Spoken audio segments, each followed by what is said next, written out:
दोस्तों आज हम लोग पढ़ने वाले हैं साधारण ब्याज का टाइप 3 का क्वेश्चन है। ये सारे क्वेश्चन मैं प्लेलिस्ट में रख दिया हूँ। आप लोग वीडियो को शुरू से लास्ट तक पूरे प्लेलिस्ट को देखिएगा, ठीक है। देखिए पहला क्वेश्चन दिया है, कोई धन साधारण ब्याज पर उधार दिया गया है, 3 वर्ष में उसका साधारण ब्याज मूलधन का 3/5 हो गया, तो ब्याज की वार्षिक दर ज्ञात कीजिए। तो ऐसे क्वेश्चन भाषा के आधार पर होते हैं, तो हम इसको सॉल्व करते हैं। आइए हम लोग सॉल्व करके देखते हैं। देखिए समय दिया है 3 वर्ष से, हम तो यहाँ लिखेंगे जो दिया रहेगा पहले उसको लिख लेंगे। समय बराबर दिया है 3 वर्ष, तो यहाँ लिखेंगे समय बराबर 3 वर्ष, ठीक। अब देखो कह रहा है कि साधारण ब्याज मूलधन का 3/5 हो गया। तो देखियो साधारण ब्याज को सिंपल इंटरेस्ट बोलते हैं, तो इसको लिखेंगे SI बराबर हो जाएगा P मूलधन का मतलब गुणा 3/5 हो जाता है, ठीक। ये हो गया। तो देखिए इसको हम पक्षांतर, इसको नीचे भाग दे देंगे। SI बराबर हो जाएगा, SI बटे नीचे आएगा तो P हो जाएगा, ठीक। मूलधन हो गया और बराबर 3/5, ये हो गया। अब देखिए SI सिंपल इंटरेस्ट हो गया 3 और मूलधन हो गया 5 और समय हो गया 3, ठीक। तो मुझे दर पूछा है, तो मतलब कि R का मान मुझे ज्ञात करना है। तो देखिए R का मान मुझे ज्ञात करना है ना। तो देखो सूत्र होता है SI सिंपल इंटरेस्ट बराबर होता है मूलधन इंटू दर इंटू समय बटे 100, ये सूत्र होता है। तो देखो साधारण ब्याज दिया है 3, तो यहाँ हम 3 लिख देंगे, ठीक, बराबर मूलधन दिया है 5। देखो जिसके जो सामने है वही उसका मान है। साधारण ब्याज 3 है और मूलधन 5 है, ठीक। तो मूलधन के स्थान पे हम यहाँ 5 लिखेंगे, ठीक। देखो गुणे का चिन्ह लगाएंगे, R का मान ज्ञात करना है तो यहाँ R लिख लेंगे और गुणे का चिन्ह लगाएंगे और T समय दिया है 3 वर्ष, तो यहाँ 3 वर्ष लिख लेंगे और बटे 100 कर देंगे, ठीक। अब देखो अब जो कट रहा है उसे काट देंगे। 5 एकम 5, 5 दूनी 10, 0, ठीक। इसका इधर गुणा कर देंगे तो हो जाएगा, देखो 3 से 3 भी काट सकते हैं, 3 एकम 3, 3 एकम 3, ये हो गया। इधर गुणा कर देंगे तो R बराबर आएगा, R बराबर 20, R बराबर 20%, यही आपका उत्तर है, ठीक है। ऐसे ही क्वेश्चन को सॉल्व करना है। अब आगे देखिए नेक्स्ट क्वेश्चन। देखिए दूसरा क्वेश्चन कह रहा है कि साधारण ब्याज पर दिए गए किसी धन का ब्याज उस धन के 3/16 के बराबर है, यदि समय के वर्षों की संख्या दर की 3 गुने के बराबर हो जाए तो ब्याज दर क्या होगी, ठीक।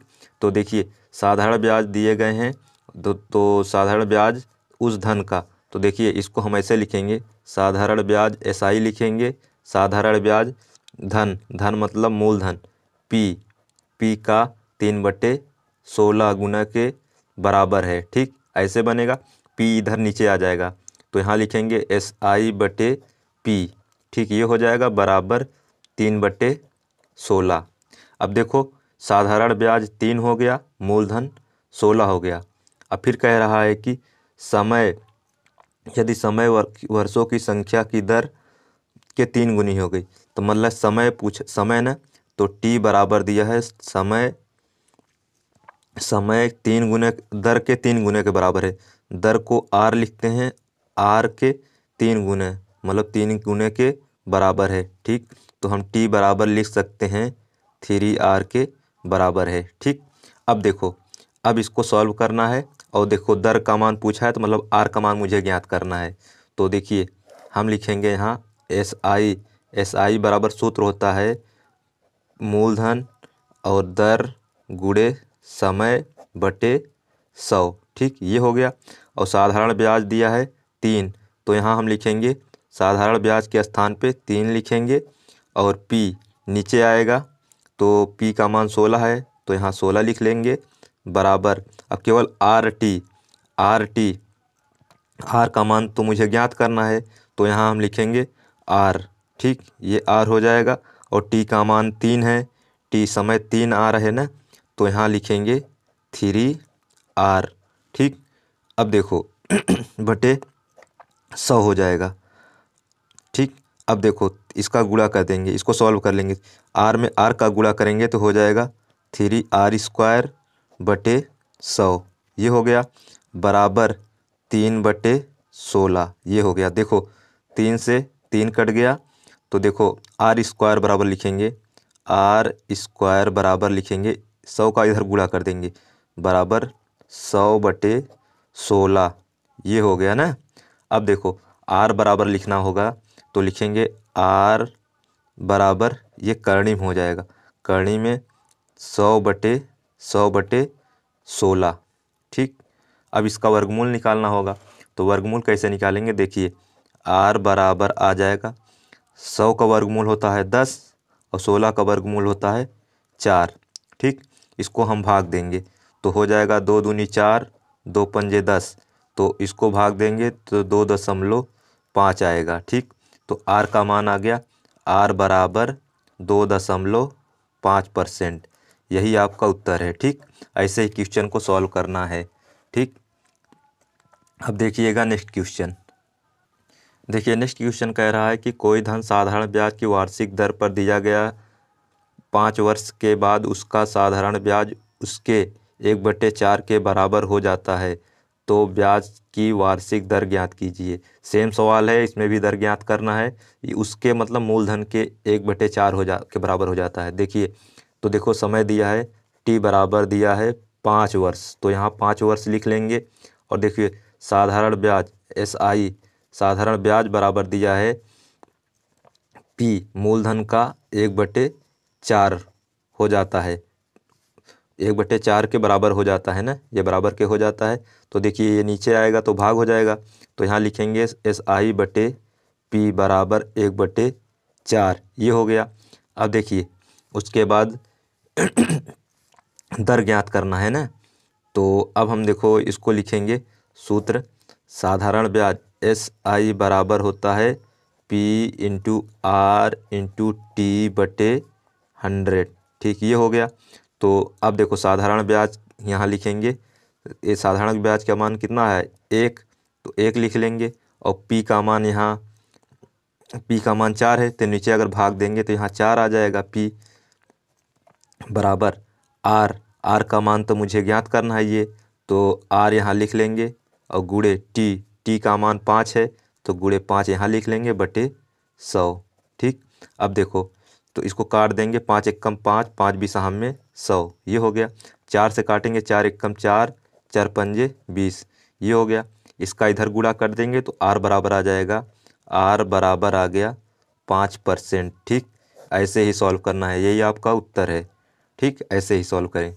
नेक्स्ट क्वेश्चन देखिए अगला क्वेश्चन कह रहा है किसी धन का साधारण ब्याज उस धन का 4/25 हो जाता है, यदि वर्षों की संख्या दर की संख्या के बराबर हो तो ब्याज की दर ज्ञात कीजिए। इसमें भी दर ज्ञात करना है। तो देखिए सवाल कैसे सॉल्व करेंगे, साधारण ब्याज दिया है सिंपल इंटरेस्ट बराबर दिया है मूलधन का 4/25, तो यहाँ 25 लिखेंगे, मूलधन का 4/25 ऐसे लिख लेंगे। ठीक। तो इसको हम पक्षांतर कर लेंगे, P नीचे आ जाएगा, तो SI सिंपल इंटरेस्ट बटे P हो जाएगा बराबर 4/25। ठीक। इसमें मूलधन 25 है और साधारण ब्याज 4 है।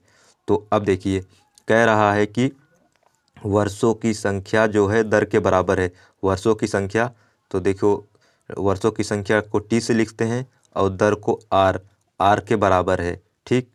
तो पूछा है दर का मान पूछा है, तो देखिए तो लिखेंगे यहाँ पे साधारण ब्याज SI बराबर लिखेंगे P × R × T/100। ये हो गया। अब देखो साधारण ब्याज का मान दिया है 4, तो यहाँ लिखेंगे 4 और P नीचे आएगा तो भाग हो जाएगा, तो P का मान यहाँ लिख लेंगे 25 बराबर, मुझे दर का मान निकालना है तो दर तो ऐसे ही लिख लेंगे, तो ये हो गया, गुणे T बराबर लिखेंगे R, तो यहाँ लिखेंगे T के स्थान पे R/100। ठीक। एक R पहले से था और T के बराबर R लिख दिए। ठीक है। R का मान मुझे ज्ञात करना है इसलिए। अब देखो R में R का गुणा करेंगे तो हो जाएगा R², तो यहाँ लिखेंगे R² बराबर लिखेंगे, देखो इसको काट भी सकते हैं, 25 एकम 25, 25 चौको 100। ये हो गया। 4 में 4 का गुणा करेंगे तो 4 चौ 16 हो जाएगा, तो R बराबर आएगा √16। तो आर बराबर लिखेंगे 4%। ठीक, दर आ गया 4%, दर पूछा था, दर का मान 4% है। इस प्रकार से इसको भी सॉल्व करना है। आई होप आपको वीडियो अच्छे से समझ में आया है, तो चैनल को सब्सक्राइब कीजिएगा और अपने दोस्तों को शेयर कीजिएगा। Thank you.